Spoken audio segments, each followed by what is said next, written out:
So let's talk Clarkonomics. Caitlin Clark is a rookie that had all the hype around her, right? All the eyeballs and attention was on Caitlin Clark. And the question was, could she still be the flashy player that she was in college? And would she still draw big numbers, both in revenue generated and in just audience? And the answer to that for sure is a yes. Caitlin Clark's first game as a pro was a sellout, as 8,910 people came out to watch the Connecticut Sun defeat the Indiana Fever in that first game, 92-71. Now, this game was the highest attended season opener for the Connecticut Sun since 2003. So, huge.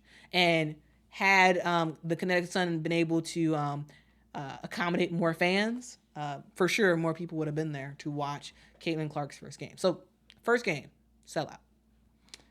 And, it wasn't just about the people who were able to actually make it in the arena itself. We had over 2,000 fans watching the game online. Viewership peaked at 2.3 million viewers for the game between the Fever and the Connecticut Sun. Again, that first game. This drew an average of 2.1 million viewers across all platforms of ESPN on that Tuesday night. This was the most watched WNBA game on ESPN ever. All right. Most watched game on ESPN ever for the WNBA. Again, guys, this was her first game. Whether or not you like it or not, you got to admit, Clarkonomics is real, and a lot of people, she gets a lot of people to watch. She really does. And in her first home game in Indianapolis, again, another sellout. This sellout was much larger than the Connecticut Sun one.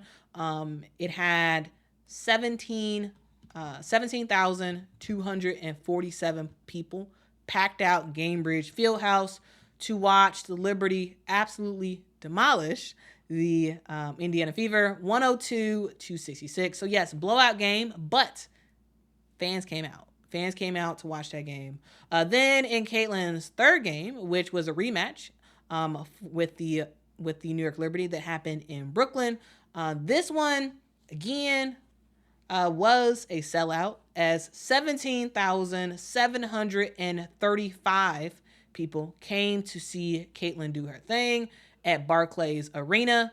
Guys, again, 17,735 people came to Barclays Arena, where the Brooklyn Nets play, and they came. Yes, absolutely, they came to watch the New York Liberty.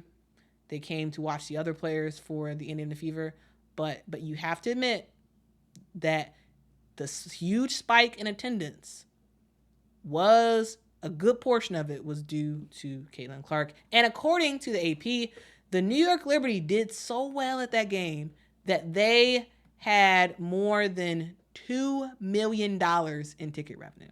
Again, $2 million in ticket revenue from one game. One game, $2 million in ticket revenue.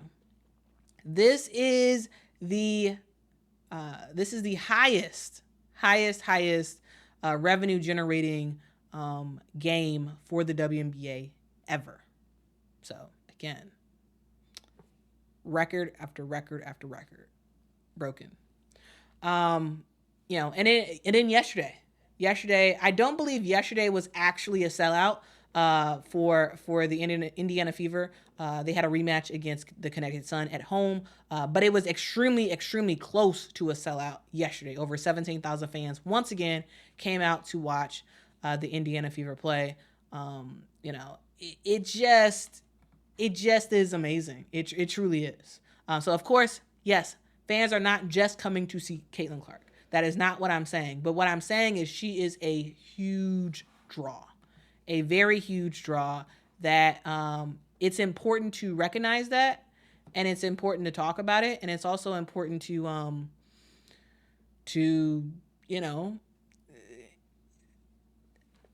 take advantage of it as much as you can, right? The fact that $2 million in revenue was generated from that one game with the Liberty is crazy. Absolutely crazy. There is a thing called Clarkonomics. It's real. You saw it when she played in college, right? The cities that Iowa will play in, you saw a boost to the local economies. You saw it. It's proven. The University of Iowa actually did research around it. It's a real thing. And now we're seeing that happen in the WNBA, which in my book is a good thing.